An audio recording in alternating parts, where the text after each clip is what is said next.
I think I'll read a little before the next battle begins. Please refrain from recommending something like a newspaper.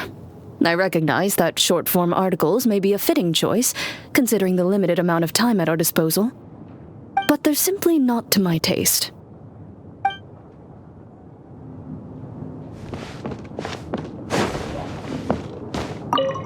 No, I don't want to chat.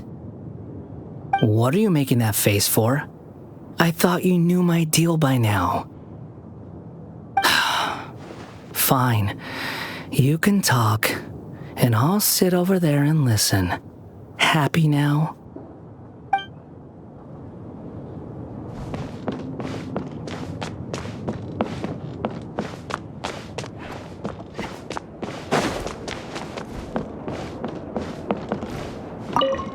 When I was little, my mother often read me bedtime stories.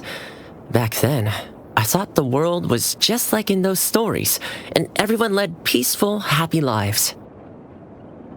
It was only later that I realized the difficulties and struggles many people face in society.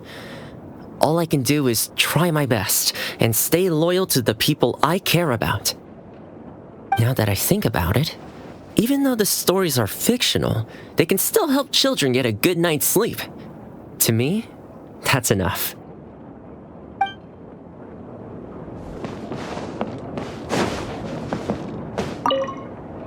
This is a nice little challenge, isn't it? Getting out into the world with your friends, exploring all its nooks and crannies. It's exactly the sort of thing you should be doing while you're young. Back when I fell into those strange ruins, I didn't have a single other person to talk to. I only had myself to rely on.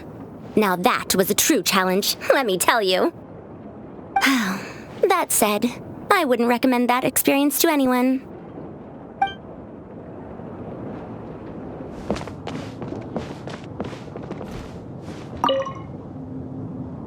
I do hope I'll get to read a story about a rebellious princess.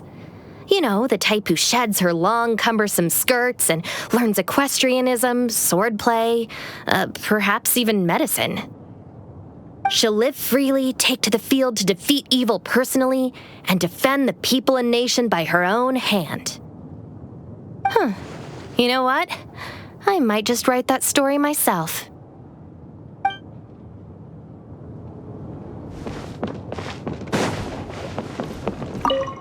Are you tired? I know a trick that works great. Imagine all the enemies you're facing as delicious ingredients. With all that tender, delicious-smelling food nearby, doesn't it just give you a big burst of energy? Huh? Hard to imagine.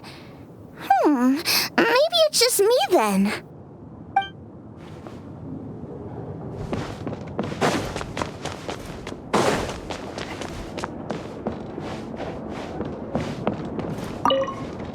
Before I go on a long journey, I tend to leave the children of the House of the Hearth with some homework to complete in my absence.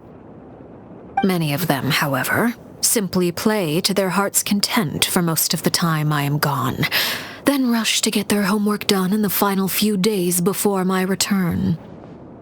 They believe I am none the wiser, but I have simply elected not to expose their chicanery.